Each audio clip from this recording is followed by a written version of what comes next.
Nda nṋe ndi pfhi nema wa mahunguni. Zwine nda nga to amba zwone ndo sedza na fhungo heḽi noni ḽa uri a hu tshena maḓikiṱa ri kha lockdown, ndi zwa uri vhaimbi na ma DJ kana vhathu vho ri mvumvusa zwine vha nga ita zwone ndi mafhungo a uri hu swike hune vha thoma u capitalize kha dzi social networks. Ndi khou ri social networks ndi khou amba zwi no nga dzi Twitter na dzi Facebook na dzi Instagram. Hafha ndi hune vha nga partnera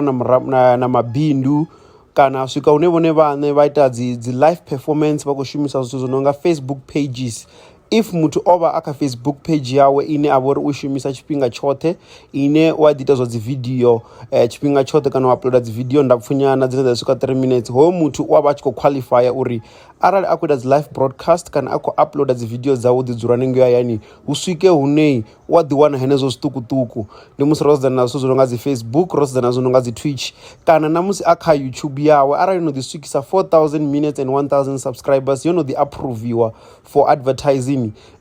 Arali u DJ kana u muimbi u a ḓi shumisa uri u kone u swika hune wa vha khou broadcasta dzi performance dzawe wo dzula hayani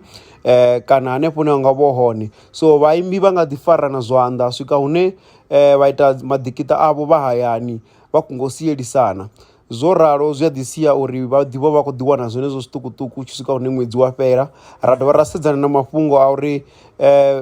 arali ha vha uri ndi DJ kana ndi muimbi o ralo wa ḓi partnera na henevho vha dzi business, ha swika hune ha vha uri zwa zwino vha ḓivha vha khou ḓi phusha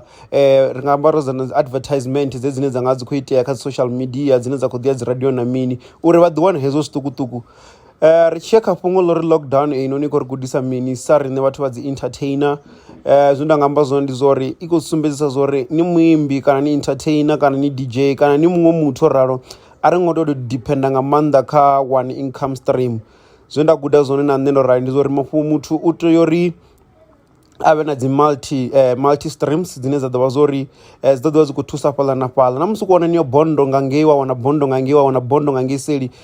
nga zwifhinga zwo raliho zwi a ḓi sia hu uri vhathu vha ḓivha vha khou wana zwenezwo zwine zwa ḓivha uri ndi zwiṱukuṱuku zwine zwi a tika zwa ḓi imisa uri murahu ha vothi hangei ḽi tshi vuliwa ḽi songo tou swika vho ḽa rwa lubondo lini ḽi swika vho ḽi gume zwavhuḓi. Zwiṅwe futhi nda nga ḓi tou amba khazwo ndi mafhungo a uri as an artist and entertainer tshiṅwe tshithu ni nga ita ndi mafhungo uri maybe ri nga venture into dzi website or dzi blogging, a swika hune ra vheka sure uri content yashu nnzhi ine ra nga ḓivha ri khou i shuma zwino ri khou ṱoḓa uri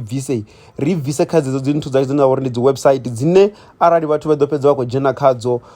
dzo approve nga nḓila ya vhugweṋa wa ḓi swika ra ḓo wana zwone zwiṱukuṱuku. So all in all lockdown yo ri gudisa uri we need to grow as a brand, dzine dza vha uri ndi dzi brands as an artist and entertainers and DJs. And then again na musi ri khou sedzana na mafhungo uri we need not to depend only on performances, ri khou tea uri ri aluse dzi income streams. Nda nṋe ndi nema wa mahunguni.